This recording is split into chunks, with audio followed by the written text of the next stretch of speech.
En esta lección escucharemos el fragmento de una entrevista hecha a la cantante Lady Gaga, del porqué de su retiro de la música y cómo la depresión que ella padece influenció en su decisión.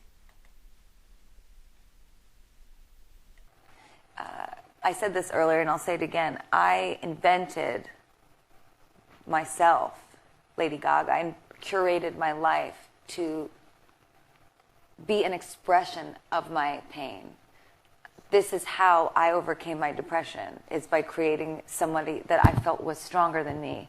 But once I went through all sorts of changes, my career taking off, becoming more isolated, nothing was able to fix how I was genetically made. I was born this way.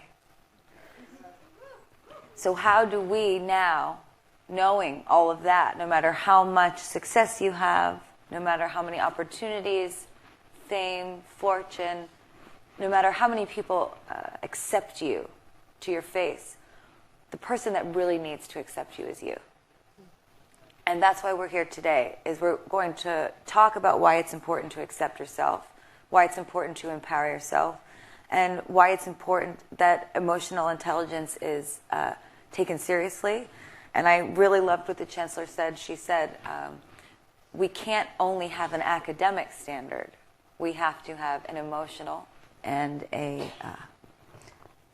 social standard.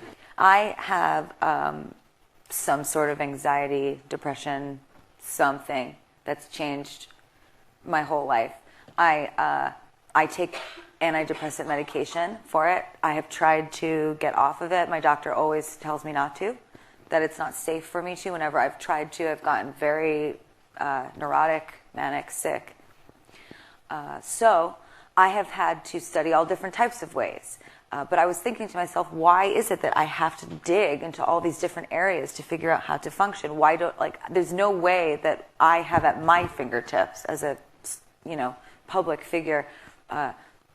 It's not possible that I have the resources that other kids have. So this is not fair.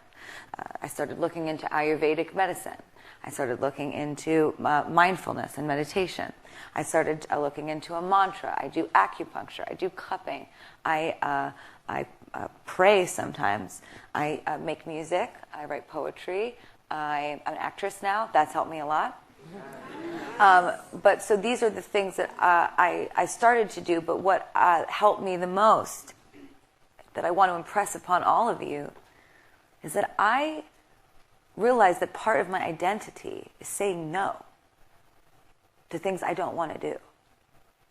And you are all in school, and you all have a lot of teachers and a lot of people around you that tell you all day what you have to do, but it is your right to choose what you do and don't do. It is your right to choose what you believe in and what you don't believe in. It is your right to curate your life and your own perspective. You are not here to be a puppet for Yale. That's not what they want. Am I wrong?